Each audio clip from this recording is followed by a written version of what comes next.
It is Friday, January 10th. I'm Geoff Schwartz. That is Matt Ford. This is Geoff Schwartz is Smarter Than You. We have a super wild card weekend where we have 6 NFL games all over the place. We have 2 on Saturday. One is on a streaming service, by the way, so do not get confused when you go turn the TV on, Matt.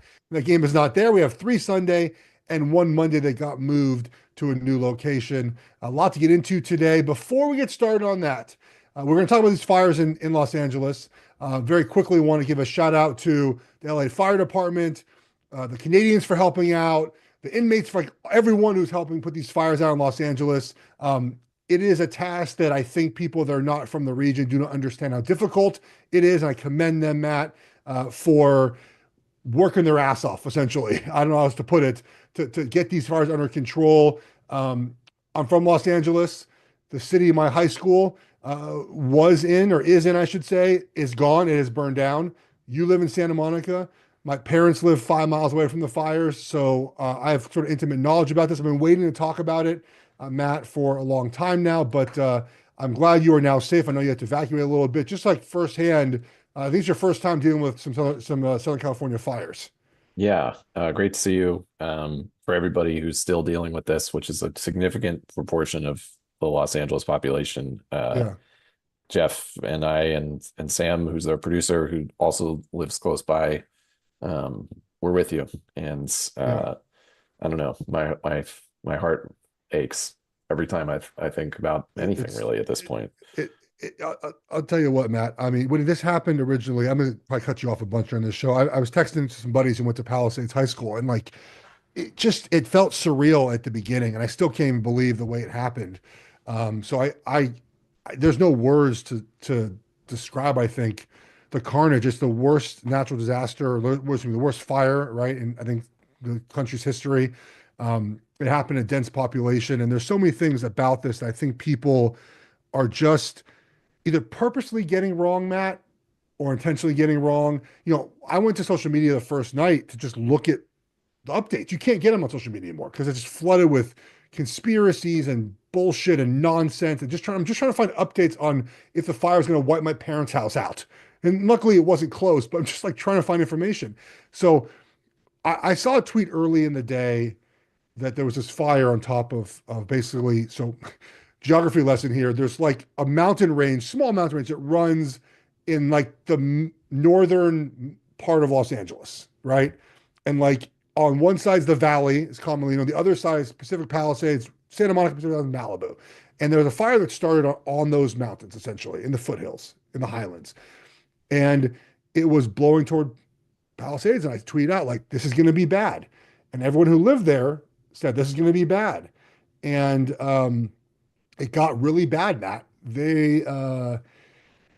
Again, watching it from 3,000 miles away and how fast it happened was something that once it started, it was expected, but still just did not expect to happen at the rapid pace it was over social media.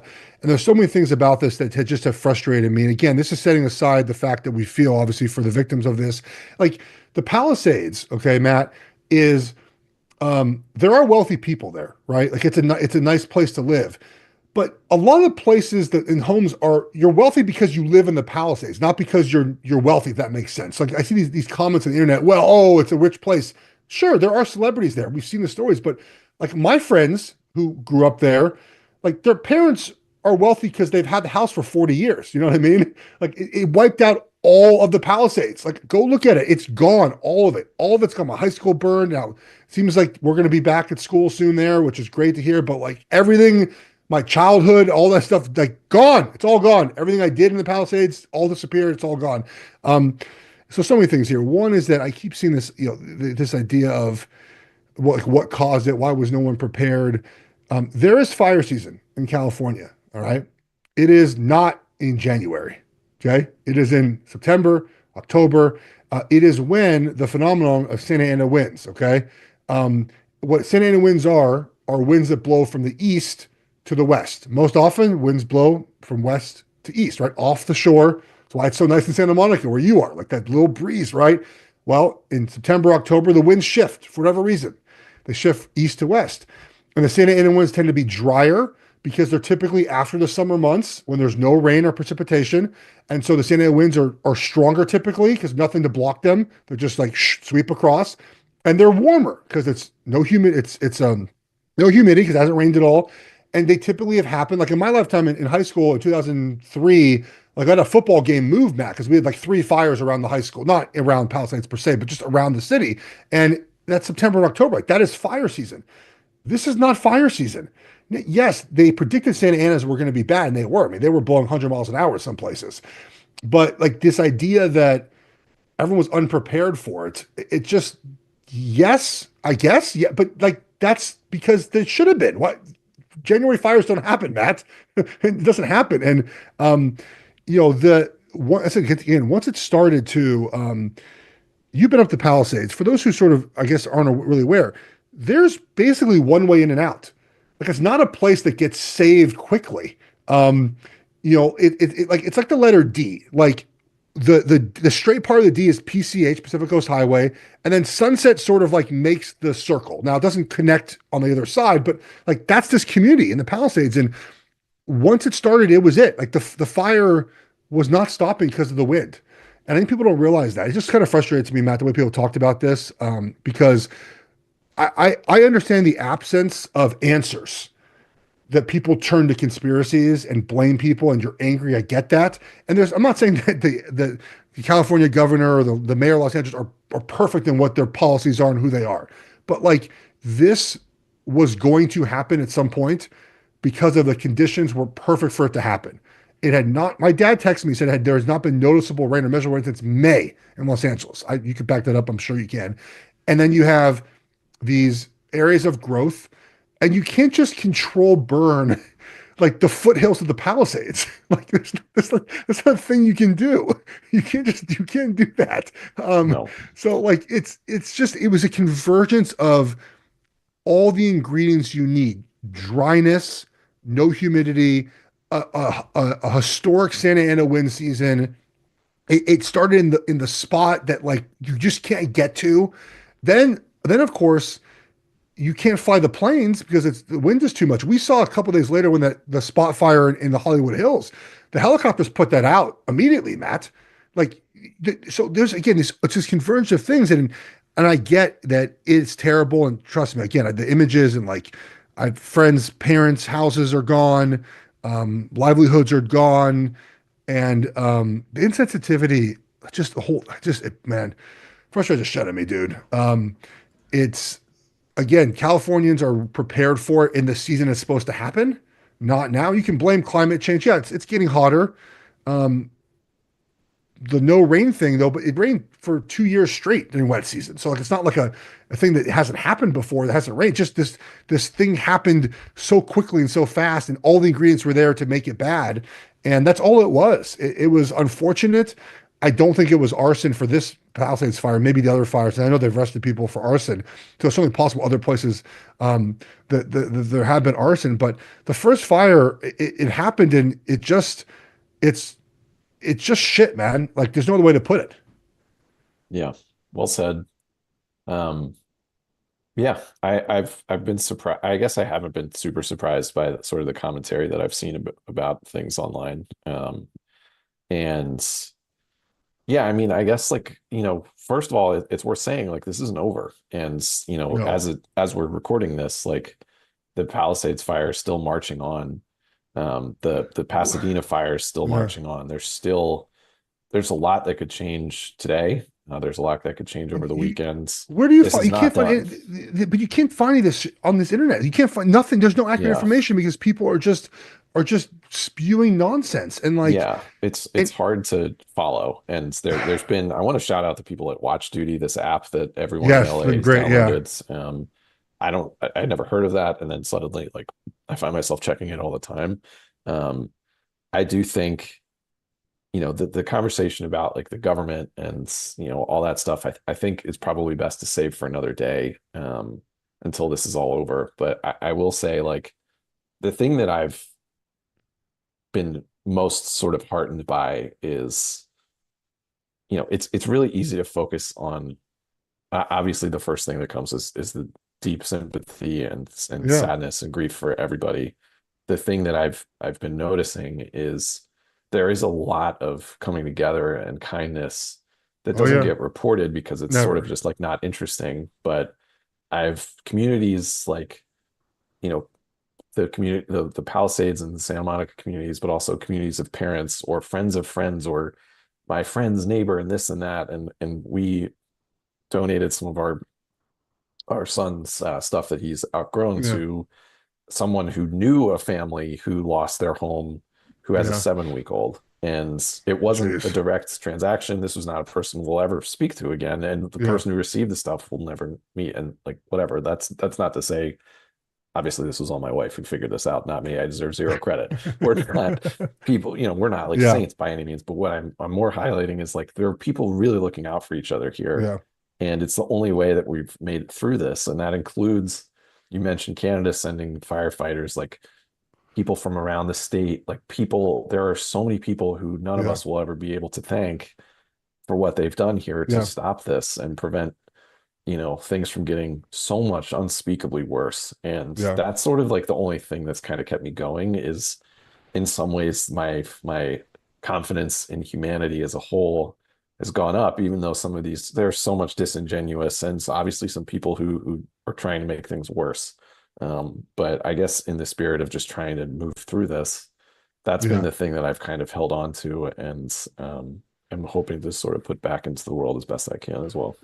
You can also go to there's an LA Fire Department Foundation website to donate to the Los Angeles Fire Department, which is a good resource. It's real. I double checked many times to make sure it was like a real foundation. And I think I saw that um, Wasserman and Annenberg donated $1 million there, so I knew it was like an actual Nice. donation place to go because I think obviously you want to make sure that you go to an actual place to donate to. Yeah, I mean, look, the disingenuous stuff is wild. I mean, it's just even people that are trying to be be earnest about it still come across like the wrong way, in my opinion. Like a lot of the fire is burning nothing. Like it's just burning wildland. Like there's nothing actually there. Yeah. And people are reporting on it in a way that makes it seem like it's burned down 20,000 acres of land, of houses. It's burned down a lot of houses, and we should highlight that number, but like focus on that, not the random mountain brushland it's burned down. And I just stuff like that just has pissed me off this entire process. But yeah, I mean, it's even hard to find information on how much is contained. I see right now, I finally found something that said it's not really spreading south into Santa Monica, which is good. Eden Fire looks like it's barely contained, but Pasadena seems fine right now, at least. It looks like, I mean, Altadena got wiped off, man. I mean, and you know, other thing, this is not this fire that's so interesting to me. Look, again, I go back to this line. In absence of information, people turn to conspiracies, right? Like Mhm. they need to fill their mind. It's hard for people just to say, accept what happened. Whenever there's a fire, Maui, Los Angeles, anywhere else, people always say, well, the trees are standing because they have water in them. That's why they're standing. We do this all the time. Like they're not flammable. They just don't like catch fire and the wood houses do. Like my parents' house is made of wood. It would be gone. It was built in 1984, Matt. The newer houses, like, will not be gone as quickly. Like my high school, the reason why it didn't always burn down is because it's made out of brick. The bungalows, like all the new stuff burned down, but like the old school brick did not burn down. I just find it, I just don't, it frustrates me, man. Like, you don't have to comment on social media. And then the influencers, dude, just the crap they put on Instagram during this time, man. Oh, geez. I probably Yeah. shouldn't rant on all of this, but it just it all frustrates me, man. No, I mean, I think if anyone has any intention that isn't caring and humble, like this is not caused by one person. It's not stopped or No, it's managed by one yeah. person. This is the federal government is going to have a huge role in the response to this. The local and now an international team of firefighters are working on this. Like it's and it's big, and it's they're complicated. yeah, and they're doing as best they can. Like Yeah, they're I doing get there was amazing. no water power in the Palisades, but um Yeah, because they there was needed all the no water. Like, but the thing about it, Matt, and this is the hard part to say, and this is true, is like as I mentioned, there was no stopping this. Like once it got into the city of Palisades, the town, it wasn't being stopped. Like you could not stop it unless you had the aerial support, which they didn't have. Right. Like if you dropped tankers and tankers of water on these neighborhoods, maybe you stop it, right? But there's a video out there someone posted of a McDonald's that was on fire. Did you see that video with like the winds whipping? I mean, guys, these embers are being sent like it jumped a 8-lane highway, I think, at one Right. point in the Ethan fire. Like these embers are being tossed around. So the hard part to accept is once this started, there was no stopping it till and when the wind died down, they're able to get a hold of it. And Yeah. it's an unprecedented event. It's I would, basically like yeah, if you've experienced a hurricane and the instead of rain it was fire. Like that's why things were so chaotic. Like, and that's why on certain blocks like a house would burn and this one wouldn't. It's because like a piece of a tree came off and like flew across, however, and it was just a lottery. And I'm so grateful to be sitting here from my house right now. And I know, there are plenty of people who do not have that luxury today, and that humbles and uh, yeah, it really hits. And they're not far, I can see it from out my window. Like uh, I watched a helicopter, I watched one of those super scoopers just fly by. Like this is still happening. oh And yeah, it's going to take a while to put out, and I feel, I mean, I thought about myself like what would happen, like the first night, I couldn't sleep in the middle of the night, and so because I was checking social media to see if it spread towards Santa Monica to my parents' house, and um, I just thinking to myself like, how would I even prepare? Like, how would I get out of the house in 15 minutes of yeah, the stuff I would we had to need? Like, do that. A lot of people did. what would I take with me? Obviously, I was fortunate enough to not to deal with it, but I was thinking about my parents too. Like, what are they Yeah. going to take? And the thing about just coming back and seeing nothing's there and the insensitivity about it too, sometimes I just, like we should all have some empathy for people that lost everything. Imagine you lost your house, man. Like that's it. And rebuilding for some of these people, unfortunately, is probably outside outside of outside of the question, right? You're probably not going to happen. Yeah. Well, also, I mean, the people who did, let's talk about, Palisades or Altadena or wherever, like these neighborhoods that are forever changed. Like even the people whose homes remain, like what do you do with that? Like if you were a current student at, the Cavalry Christian School that was, I believe, a lower or middle school where that was one of the first that burned. If you're a Pali High student, if your home remains in the Palisades, where do you get your groceries? Like, do you even want to live Yeah, there? yeah, Like, what's yeah, what's what are yeah. you looking at? What are you You know, driving through on your way home? Not for the remainder of this fire, but probably for a few years. And like, what yeah, does that do to you mentally? And it's like that those people are so lucky I hadn't thought too, about that. but like what does their life even look like moving forward? And Yeah, that is that's where as a right. community we have to take care of each other and remember that this is going to be ongoing forever. And think about it this way too, like Los Angeles, California in general has been dealing with so many of these macro issues, including just constant political conversations about like sort of the idea of California that are proposed, I think, by a lot of bad actors in a lot of cases. But like, what's going to happen to the city now? Like, if you lived in the Palisades and you have the means to go somewhere else, like, You're to would you leave. stay in LA? And what does that do to a place like this? Like, what does that Well, change for so many other people and the entertainment business, for instance? Like, there's a lot that's going to happen out of this that is going to yeah, take years and years and years to unspool, as it did in Maui, as it has in other places affected by natural yeah. disasters over the years. And man, just It, don't be an asshole. Like just like take care of people, like act with a good heart. And because a lot of people are affected by this in ways that you might not even guess. I haven't thought about that. I mean, if you're in the Palisades, you want to go to the grocery store. Yeah. You gotta go now, like down Sunset to like Westwood, like, Yeah, or I mean, maybe. Or Santa Monica. Yeah. Brentwood. You have to take the 10 to get to And Santa Monica. Like, imagine it's not. driving down Sunset right now, like and seeing all of the places you cared about, your ice cream shop, your dry cleaner, whatever, just I gone, mean, like every single time. the village burned down up there. The Gelson's burned down. I mean, everything that like again, like all places I The ate gas burned down. stations, like everything. Everything. Yeah. Like, where are those people going to work? Like, there's a lot that's going to change here. Like, Yeah. people lost their businesses. Like, the insurance stuff in here is crazy. Like, That, it's going to take years to unpack all of this. So, yeah. keep people close. And, Uh, I don't, I want to say one last thing. I mean, I've gotten so many, an overwhelming amount of messages Yeah, same. from people in my life that I will forever feel grateful for so many people who care enough to reach out. Please continue to do that with folks who are out here. It means a lot, even if people don't have the means or time to respond. Because it is the only thing that's helped really is knowing that you're not alone, right? Nobody is alone in this. I think there's been comfort for folks who've lost so much that they're not the only people who have. And um, that's a really tough thing to understand. But yeah, I appreciate everyone reaching out. So again, there's a LAFD donation page you can go to. There's obviously so many different shelters in the area and so many different ways to help others in need. Because they, to Matt's point, like they will need. It's not.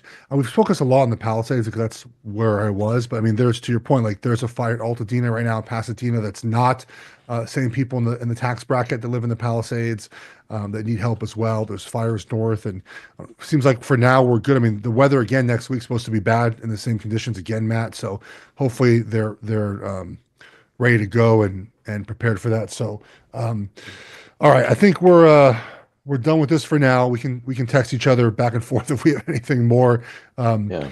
I will say though, the only thing that has been for me like helpful is maybe the wrong way to put it, but watching those helicopter drop, the water drop videos and having people like put Mike Breen's like double bang on the call, I mean, that has given me a little bit of a smile in a terrible situation.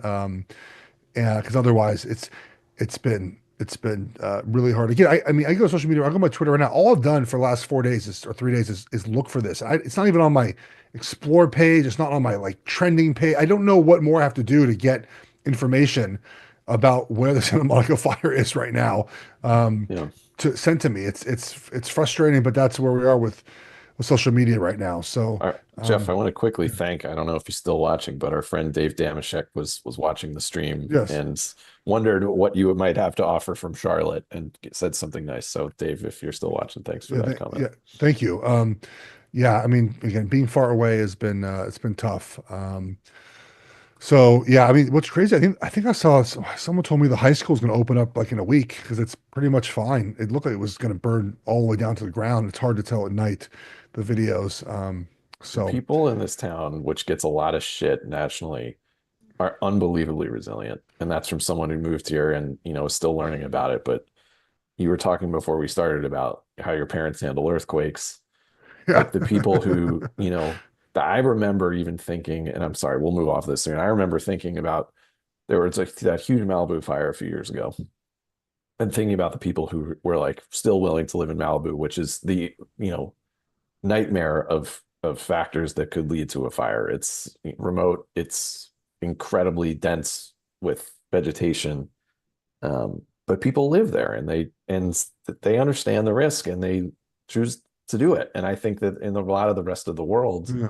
you don't realize how much risk is just associated with being alive. And the people here are taking it in stride in a way that I'm in awe of. And, are just people are really brave here. And I don't know that that's something that people from would guess about Angelinos, but I've been so impressed with the There people was in this just a city. fire in Malibu like a month ago. It almost wiped Yeah, out right. There Malibu was, and there the was one in first time. Ventura, and it's like, And then this one unfortunately got Malibu, and the first one sort of didn't. A lot of times they're able to get it before it basically gets Pepperdine, right. and this time they just weren't. Again, the thing that I want to reiterate again is that um, the fire department worked their ass off. Like I know people want to blame people for this accelerating to where it was, but I can't stress enough that it was a fire cane. What you said, it was a fire hurricane. Like it was an unstoppable force.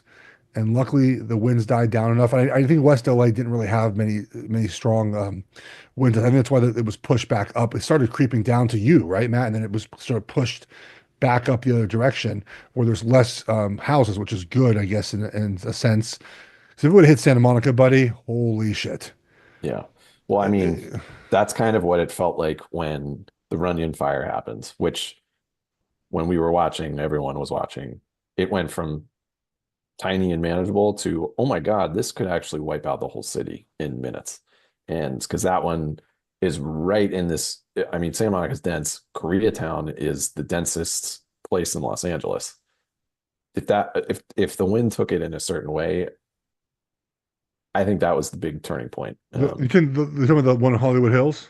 Yeah, yeah, Yeah. Well, luckily, yeah, they're able that a lot of the those water drop shots we've talked about that came from that that saved them it. putting that one out. I honestly think that those ones I retweeted one, I think of the Mike Breen, the Mike Breen call. I think that one saved Los Angeles. Like that exact thing. Like if Yeah, that because fire had yeah, marched down the hill, like apartment, huge yeah, skyscrapers in Koreatown would have been toast. it was bad. It's still bad, like you said. Yeah, So, all right. Enough of that. yeah. Hopefully, Take care, again, everybody. you can, if you have the means, donate to fire department, Salvation Armies. Again, there's animals involved in this too. Again, a little bit of humor in this, which is hard to do. There's been some TikToks I've seen where people are basically there's wildlife like in the city now.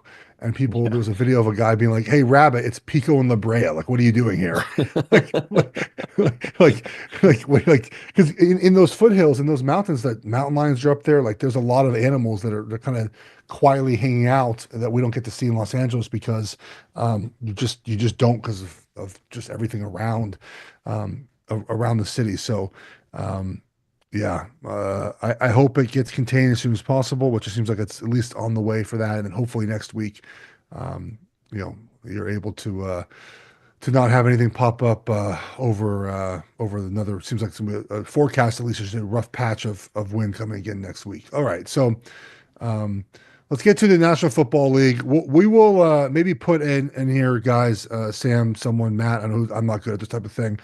In the description of the show, maybe put like a little timestamp so people, if they want to know, and yeah. 3 hours in. yeah, get to the old football. I mean, look, it's consumed me. I'm sure it's consumed you. I mean, I things I want to say about it. So I think we did it now. So what we're gonna do? We have 6 games. All right, guys. I didn't even know we finished last week, man. I was so focused on what were we 2 and 3 last See. week? Uh, I let's have it right here. see. What did we Seattle, do? Seattle covered. Houston covered. That's it. Casey Jets did covered. Three and not. two. I remember I was adamant about the Jets Three and and two. So three we and two. finished under 500. Yeah. All right. Well, we can 42, redeem ourselves, buddy. It's the 16. playoffs. This Yeah. is when we dial it up. So Yeah, what sorry. we're I guess sorry, yeah, guys. Like we were this was yeah, our worst year ever, I think. Well, we had one year that was worse than this, but yeah. uh I think I good call, Jay, we're at least. yeah. Yeah, man. Okay. So what we're gonna do is we'll go through the games.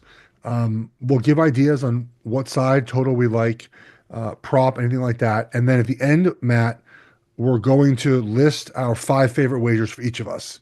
And we're going to rank them basically 5, 4, 3, 2, 1. So 5 is worth 5 points, 4 points, 3 points, 2 points, 1 point. I hope that Yeah. makes sense. We did this last year. It was a fun exercise. So let's get to the first game here, which is as always the Houston Texans playing the Chargers. As always, the Texans are let's see. I had a bunch of other pages up here. The Texans are home dogs.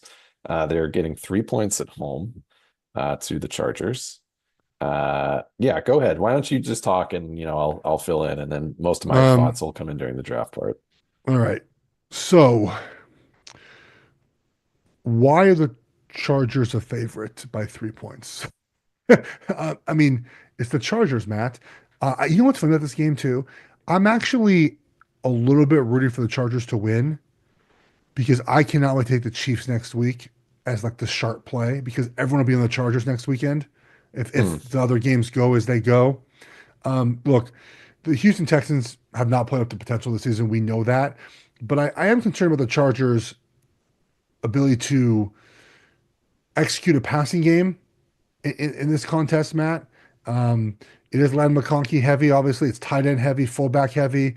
I do worry about again, the psyche of the Chargers, the last playoff game they were in, they blew that big lead. I know Harbaugh's there, so it feels a little bit different than previous years. Houston, to me, again, has not played their best ball this year. Maybe they do it this weekend. I actually doubt that, Matt, but I would take Houston plus before I take the Chargers. I'll tell you that. Yeah. I think I think Houston, they've had this really bizarre year. But we're getting to the time of the year where you can throw out everything that's happened. You look at this and you go like, okay, Houston has this very good defense. They should be able to get pressure on Herbert, and they still have a really good quarterback, even though he hasn't totally played like it.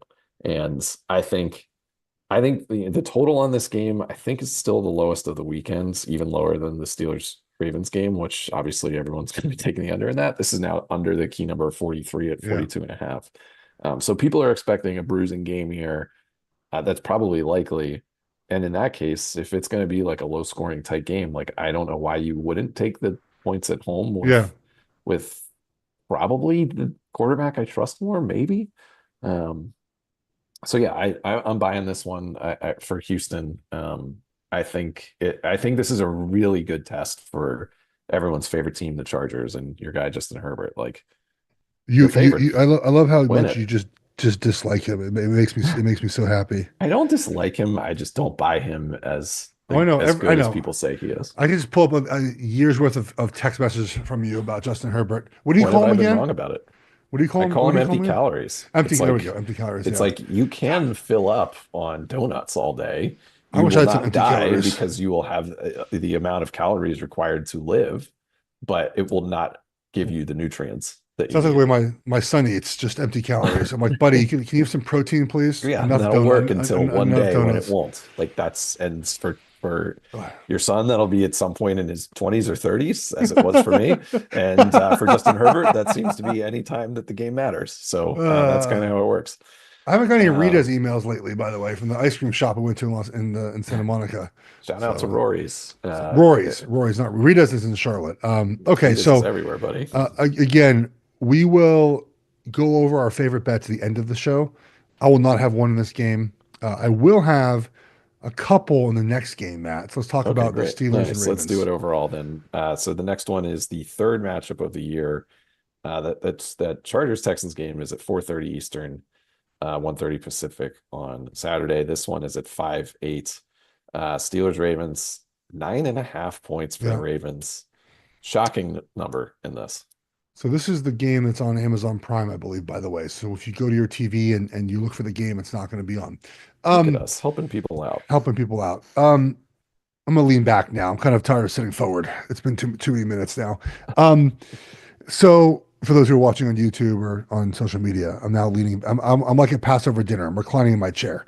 Um, all right. So this is a lot of points for a black and blue division game that typically is within 3 points. Matt, remember the first meeting this year, the Steelers won kicking 6 field goals. But so you know how you follow Big Cat, right? Dan Katz, obviously Yeah. at Barstool. He does that rankings every week where he puts out Mhm. like, and he does. I think he put the Steelers down a super mega booty ass or something like that. Like the Steelers are bad. You have to throw out what happened week one. They've lost four in a row. Three and a half of those are to playoff teams. Now I give the Bengals a half, man. Unfortunately, they can't play this weekend. Um, the, that would have been the star of the show, by the way, if it wasn't for the fires. The whining from Bengals fans is a little much, a lot much, Matt. The reason you're not in the playoffs is not because the Chiefs didn't get you in the playoffs because you lost the Patriots in week one. That's why Correct. you're not in the postseason. Stop Yes. blaming the Chiefs for not playing their starters. That's what every team does. The Bills did that. The Eagles did that. Every team does that. It's because the score was so lopsided. Denver was playing for something in this game. Nonetheless, the Steelers, Matt, are super mega booty ass cheeks bad. Whatever Big Cat wants to put that. They're just not good. And the case against the Ravens covering this game, I think, is like playoff Lamar. Like, are we getting the best of Lamar in the postseason? By the way, likely to win MVP. The AP All Pro vote came out today. Lamar was first team All Pro. The first team All Pro, has won MVP like 20 straight years at quarterback, some whatever number, some crazy number. I could pull up. I saw a tweet from this. I looked back to 2017, but it looks like it's even further back than that. Yeah, right here. It's gone back since um, to 2007, basically. The first team All Pro quarterback has won the MVP every year, but the year that Adrian Peterson won in 2012. Obviously, so that's it. So MVP, tons of pressure. Can they cover the 10, Matt, with all this pressure on them to win this year? I think yes. It won't be one of my wagers. I have a prop I like in this game, but I would lean the Ravens here. Interesting. Yeah, I mean, as the podcast that essentially is known for And the Steelers talking every about week. LA Fires and taking the Steelers every single week as underdogs, I'm in a bit of a predicament here. I mean, I will say that the last time these two teams played, which is the one everyone's pointing to, it was a strange matchup. It was also much closer than the final score. Yes, it was, and it was also a game where Pickens was out. There were more Joey Porter was out in that game, I believe, Yeah, Porter's back, and I it believe. was the Steelers went from playing. This was the stretch of their season. They lost to the Eagles in a game that uh, felt like it was kind of close, and then got away from them. 6 days later, on a Saturday, they played the Ravens. Then 4 days later, on Christmas, they played the Chiefs. So it was just like a really rough stretch, and they had played the Ravens a month before. Yeah. Um, so they went through this really brutal run, and now they're playing Baltimore a third time. They always play each other close. I think the fact that everyone knows that, I'm not revealing anything of great insight, and the fact that no one trusts Lamar in the playoffs, and this number is still almost a 10-point favorite for Baltimore, really reveals a lot about how good Vegas feels about the Ravens. So that's the only reason that I'm not like just automatically saying like, yeah, Pittsburgh, duh. Like this is just an auto bet for Tomlin, whatever. It's also Tomlin has not traditionally been good as a big favorite because he never is. Um, he under Mike Tomlin, the Steelers are 7-9-1 against the spread as a dog of 7 or more. With Yeah. 8 or more, he's only 1-8 straight up with the Steelers, thanks to our friend Evan. It Yeah, actually looked for those I stats. think they're just because the Steelers, I think when they are that big of a dog, it's telling you the other team is just that much better, and they can't steal their way in the bullshit they do and the voodoo magic against a team like Baltimore. That's why. Yeah. Yeah, I think I'm curious if this makes either of our picks. But this is going to It's not. be I a like a really prop in interesting this game. game. I like Okay, a prop in cool. this game. Yeah. Well, spoiler alert, Geoff. Jeez. All right, let's move to Sunday's games. The other big spread of the week is Denver going to Buffalo. Buffalo is laying 8.5 or 9. This has come down actually.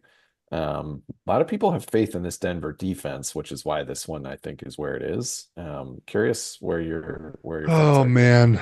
Um, I I think this game is like 40-14. Huh. Interesting. Um, uh, I rookie quarterbacks on the road making their first start does not go well. And Bo Nix has been great this season. He's been far better than even me, who likes Bo Nix, thought he would be. But I think there's some limitations to the offense, Matt. And I think in a road playoff game, it's going to show, especially if your defense can't hold the Bills, who have a fabulous offense, averaging for 30 points a game at home so far this season.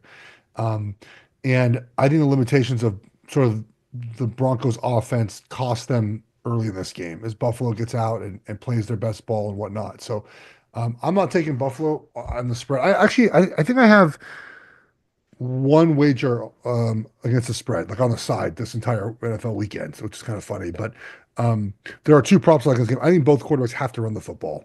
Not have to, but Bo Nix has to, essentially. Um, and then I think that Josh Allen will, because that's what they do in bigger games, right? Tush push, Neal's plus the running ability of Josh Allen.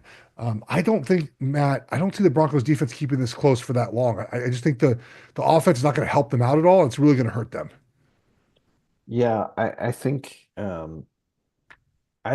Peyton will have Nix as prepared as he can be.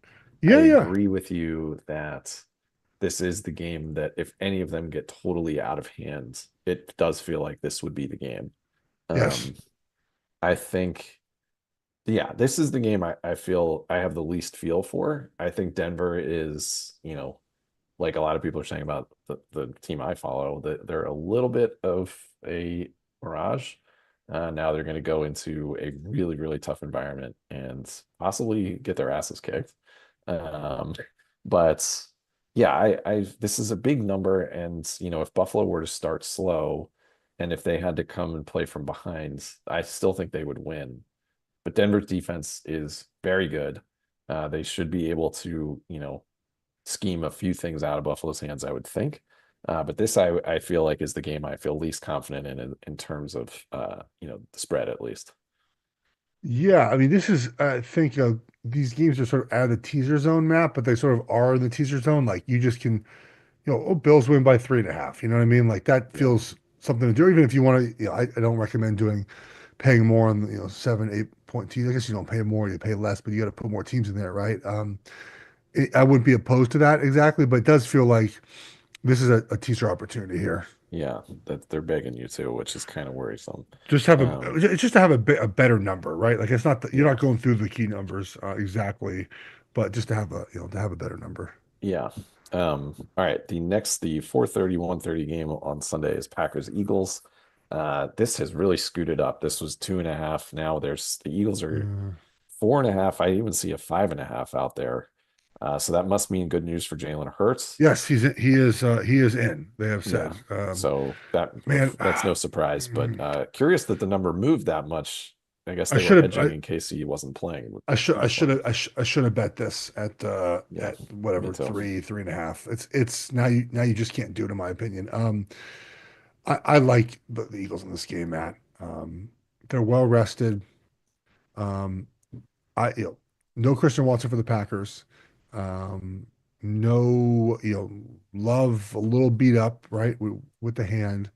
Um, but yeah, dude, I'm I'm all over the Eagles in this one. I might just take them on the money line of this game. Hmm. Maybe. I like them a lot in this one. Yeah. Yeah, I think Green Bay is a very tricky team to figure out. Uh, and if you're backing them here, you're basically making the case of like, all right, Matt LaFleur, 25 and 14 against the spread when he's facing an opponent he's lost to previously, as a road That was week underdog. one. That was week one though. I don't know how much Yeah, I and it put was a into that. tricky game. Like it was the game where Jordan Love got hurt. Um, as a road underdog in a revenge spot, he's 9-2 and seven straight covers. But look, Green Bay is a really well coached team. The Christian Watson injury is significant, but also they have a lot of ways they can beat you. I Sure, do think that the way that this game could go, if you're going to make the case for Green Bay, is it turns into the Josh Jacobs Saquon Barkley game, and it's a sure. lot of Hurts is a little rusty. It's a lot of handoffs, and Green Bay has been so opportunistic with the turnovers that does feel like that is going to change. That's how they're going to lose, is they're going to just like lose the turnover battle in some game. Um, I agree. I think the Eagles are the team. I think the Eagles are like those one seeds in the NCAA tournament where you're like, well, if they can just get past this like 8 seed, then I think they could win the Yeah. tournament. But like they kind of have to beat like, Rutgers first. And I kind of feel like that's how I Hmm. feel about the Eagles. It's like if they show out in this game, they could easily win the Super Bowl. If they could also lose this game. And I'm not sure I feel that way about Buffalo and the other marquee teams. Speaking about basketball, do you see Oregon took down Maryland the other day? I Take did. that Congrats.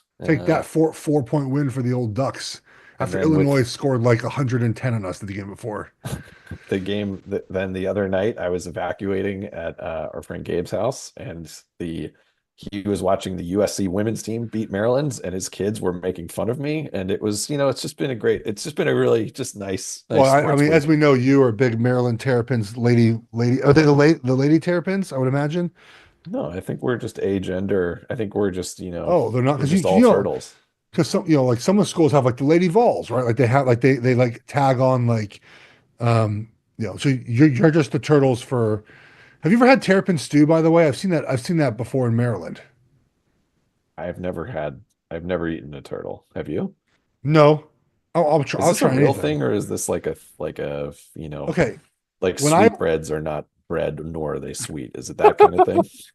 When I went to Baltimore to film this food show that's never going to see the light of day, we met the lady who said, I guess, I mean, her claim to fame is she invented the Maryland crab cake. She's like 85 years old. Yeah. Went to this market in Baltimore where her first seafood restaurant's at. In downtown, Uh, sure. Fells Point. Yeah. I don't know. And they had terrapin soup at one of the places on the menu. Yeah, I believe that. So, I mean, You're probably talking about Northeast Market, which is where there's an iconic scene in The Wire shot there. Um, yes, that's where we were. Yes. oh, nice, where McNulty's kids trail Stringer Bell. That's where we were. Yes. Yeah, Because they were like, this is where I was like, yes, that's where we were, the Northeast Market. yeah. And yeah, this is it. Yeah. And yeah, here's a seafood place. Oh, there's one of the seafood places. And it had a sign that said terrapin stew or terrapin something. So Hey, man, I even didn't good eat seafood it. there.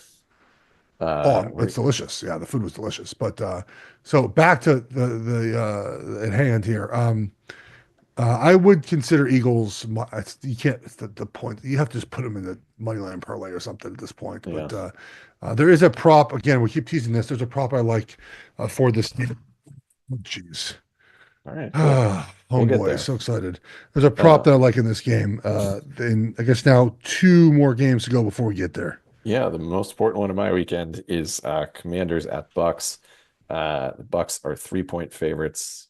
This is another week one rematch, oddly. What do you think?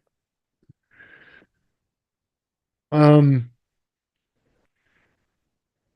I like Tampa. Sorry. Um, Again, the rookie quarterback on the road making his first start, Matt. I think what has to happen in this game for Washington is they have to withstand the early barrage of what Tampa's offense I think will do early in this game. Tampa played poorly last weekend. We saw them play poorly. That felt like a playoff game where they were tight and like they're doing two things at once, right? Winning and then getting Mike Evans the record. That's now done. It's now just focusing on what's the laugh for? I'm laughing at the Mike Evans thing. Like if we had time, we'd talk about that too. I mean, I just thought that was. Can I just ask this question, Geoff? Yeah. So if you're the Saints, I can't believe they had no idea it was why coming. didn't they put 10 guys on Evans? It was like they were They should completely have just unaware. So like for those who missed it, the Tampa Bay's up 8. Saints have no timeouts. There's like 20 seconds left. Mike Evans needs what 7 more yards to get 1,000, which would trigger 300 3 $3 million million. bonus, and then he would have 11 straight seasons of 1,000 yards, which ties Jerry Rice. So the Bucks line up in a spread formation Right. and throw the ball to Mike Evans, and the Saints acted like they didn't know it was coming. And he got 8 yards. It's Yeah, like even if he catches it, make him stop short so they have to throw it a second time. Like it yeah, was just inexcusable to me. Like it was so obvious. Like everyone who knew anything about the games that weekend knew that that was on the table. yep. And then they go to throw. It's like it's not going to Jalen McMillan. It's going to Mike Yeah. Evans, you dumbasses. So But yeah, I anyways. like, by the way, I like Jalen McMillan, by the way, in this game to be Yeah. over Yeah, his he's a pass popular touchdown his scorer. receiving number in this game. But my play is Tampa Bay first half. So a couple things here. One, as I mentioned, the rookie quarterback playing his first road start. It's a tough environment, right? Like it's hard. You haven't been there before. I know Daniel's playing a lot of big football games, nothing like this in his life. Tampa Bay played poorly last week. I think they start fast in this game. Washington's defense is not very good, right? They're fine. It's hard to get stops with them. Their D line's not bad, but everyone else is just okay. Even though Lattimore, I think, is back this week, Yeah, he's and back. he has played well against Mike Evans in the past. Now that's a different team, different situation, but just worth noting he's played well against him in the past. Um, so Tampa Bay, by the way, is I wrote this down. They have 11 first drive scores this season, including 8 touchdowns. That's number one in the NFL.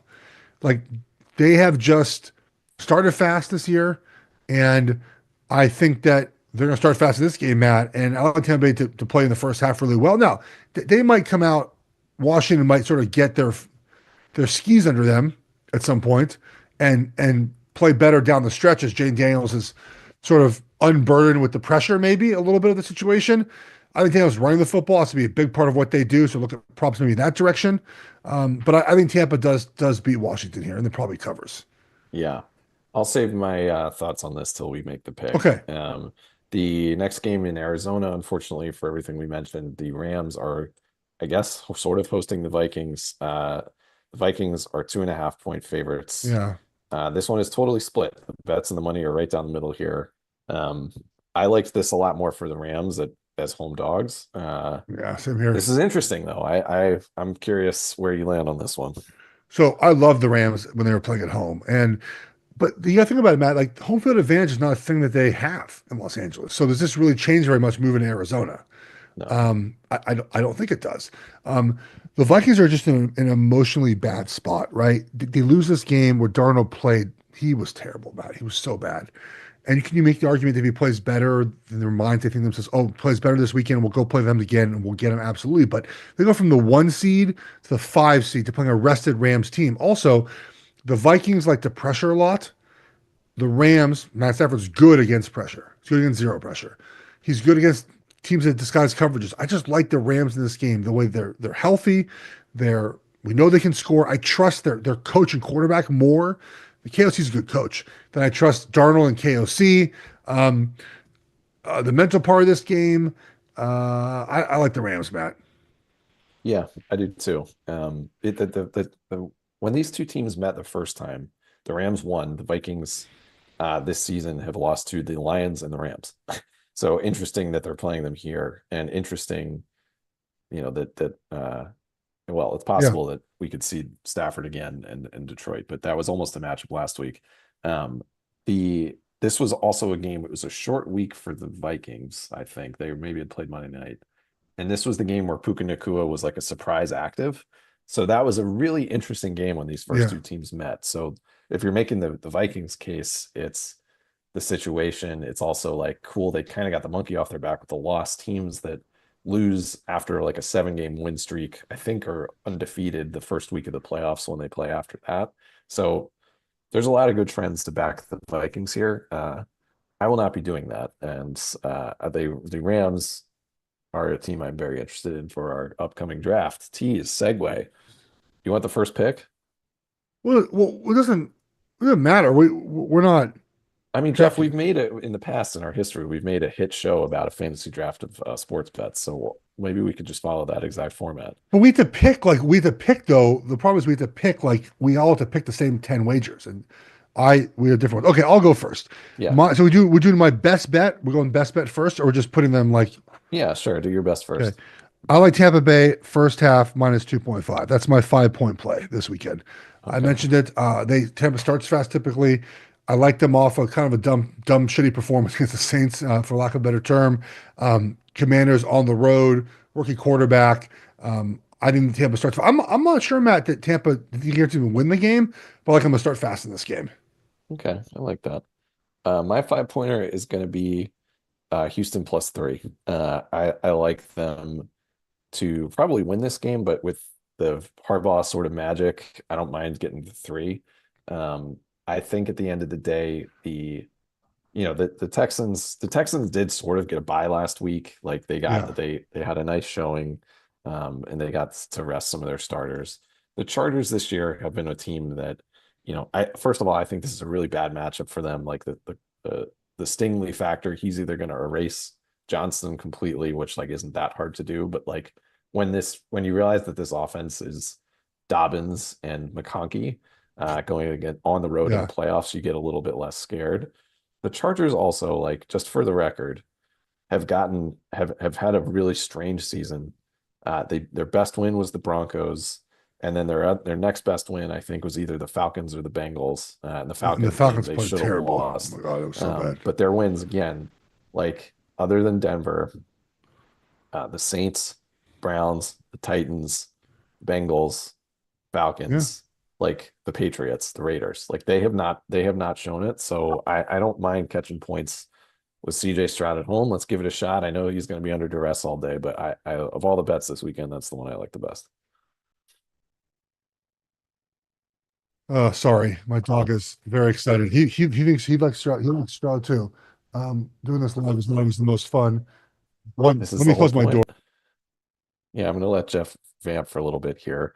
So yeah, I mean, I think if you're picking this one, and if you're taking the Chargers side, I think you're basically saying, the pressure to Stroud, that offensive line for Houston has just been so terrible that, the Chargers will be able to get Yeah. pressure.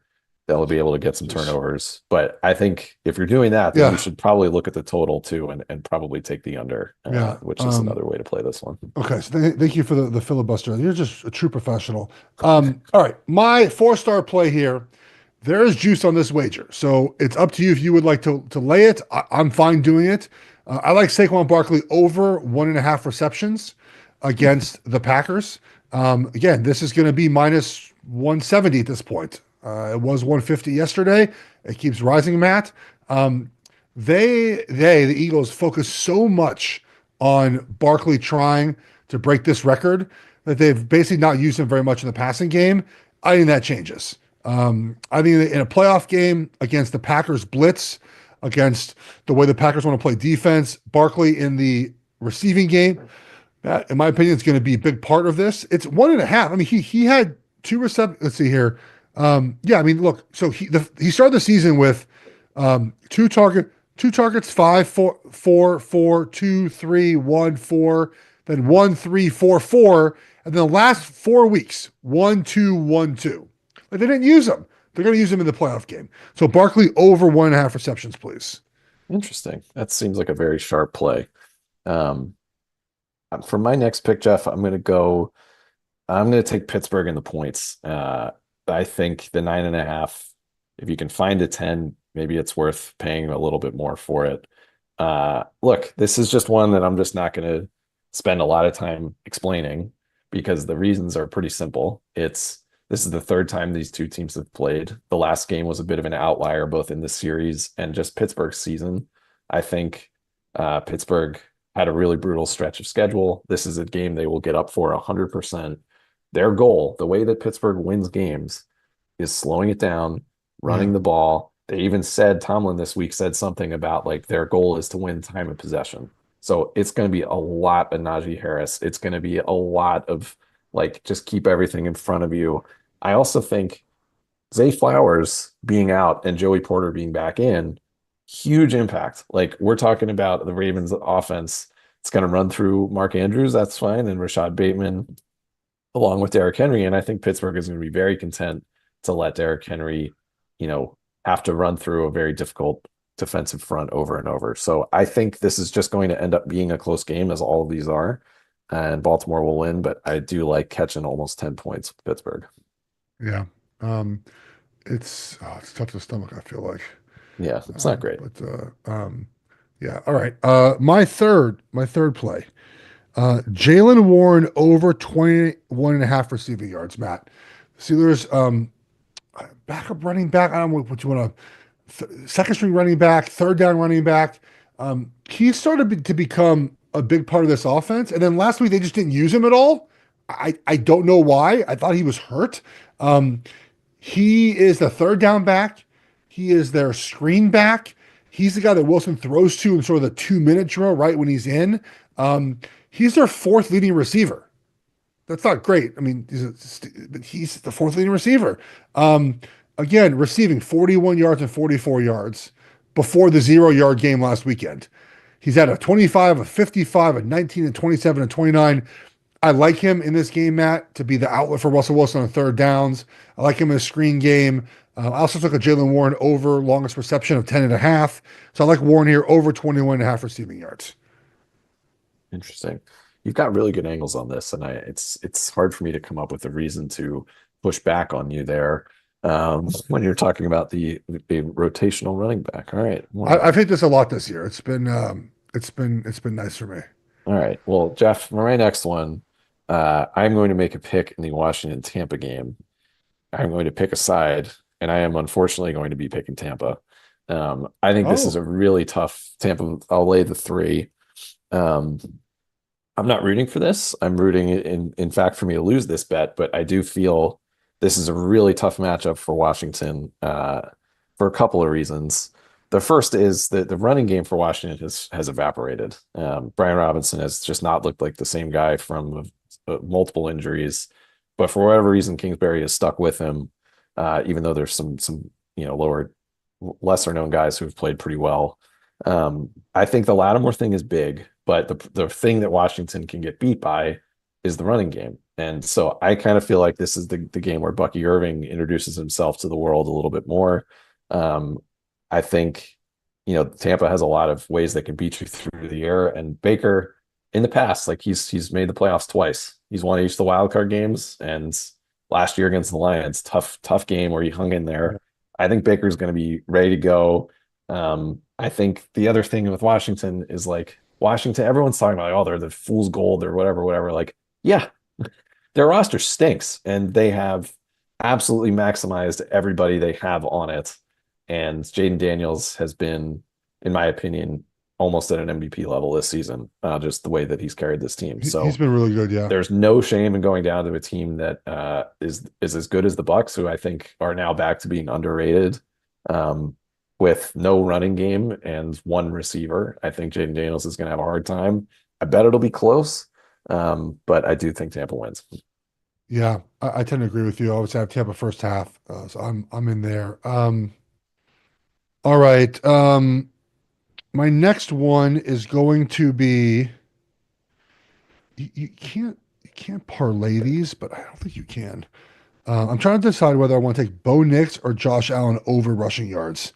I mean, over rush attempts. I don't think you could parlay them. I kind of feel like I just want to put them in a parlay together, because I want to save my last pick for something else. I don't want to take both of them. If that makes sense, Yeah, Matt. But I'm not going to give out a bet. Yesterday, by the way, some influencer that I cannot stand, posted a pick in a game 12 minutes after it started on the internet. It, interesting. it feels like it's kind of just bad content creation. It's not Um, great. I cannot parlay these, unfortunately. So I'll take Josh Allen over 7.5 rush attempts. Um, I think that we know playoff game, importance of Josh Allen running the football, plus the tush push he does on third down, and plus possible kneels, I think, at some point in this game, Matt. Interesting. Um, yeah, okay. I like that. I like the Niels angle. That's a fun one. Um, for oh man, I think for my next one, let me go. I'll get a little spicy here. I'm going to take the Rams on the money line. I'm going to take the better odds. Of course, that means I'm taking them plus the 2 and 2.5, wherever you can get that. But I'm going to just say outright that they're going to win this one. For no other reason really than I just have more trust in what they are able to bring to the table on offense. I think we haven't seen, there's something that's just like on my radar, which is like we really haven't seen a Cooper Kupp game in a while. And I have a feeling that this is, maybe that's how I should play this, is take some overs and stuff for Kupp. Maybe you can consider that if you're watching. But I think Nakua had a great game against them last time, but I think that McVay showing that he was so unafraid of playing whoever last week, I think message to the team, hey, doesn't matter who we play. Let's get out there. We can beat anybody. Minnesota now coming off of a tough loss. It kind of exposed them in a few spots. Like, I would like the chance to bet against Sam Darnold in what Yeah, could essentially be the game of his career. If he has a good game here, if they win, he's looking at a completely different career. If they lose and he has a bad game, like it's not even assured that he'll be a starting quarterback next year. I agree. So I like Sean McVay, obviously, and Stafford to just do their thing. I think obviously they're whatever's happening with them with the LA thing, I think will matter in this game in some way. Yeah. So give me the Rams and I'll take them on the money line. Okay. My dog's gonna destroy someone who's I think one of my daughter's friends just got here. He might destroy someone. So let me quickly just take Houston +3. I'm just fading the Chargers. It's that simple. Houston +3 was my number one pick. Well, I guess it's number 1 point pick. So Tampa Bay -2.5. Barkley over receptions. Warren over receiving yards. Allen over. Oh, so many overs. Allen over rushing, and Houston +3. Cool. I'll go quick and take I'll take a combined under in I'll parlay these together to get a nice +200 ish. That's the Chargers game and the Eagles game. Okay. I'll bump it up a little bit. I think I mentioned the reason the Eagles game script could be a little bit low, and the Chargers game I think is just going to be a mess. So I'll take Okay. the under 44.5, get over that 43, whatever. Trust me, that's the number I got. So I'll take those as a parlay for 1 point. Um, okay. We did Fantastic. it, Geoff. We did it. Big show. Thanks, Yeah. everybody. Thank you, everyone. We'll talk to you next week. We'll do the same thing next week. Hopefully, we don't have to talk about fires. So, Yeah. thanks for tuning in for that. I got to Love you, run. LA. Matt's got to run. Keep up the work fighting those fires. Everyone who's doing it. I'll talk to you guys next week. Bye, guys. Thanks, Geoff.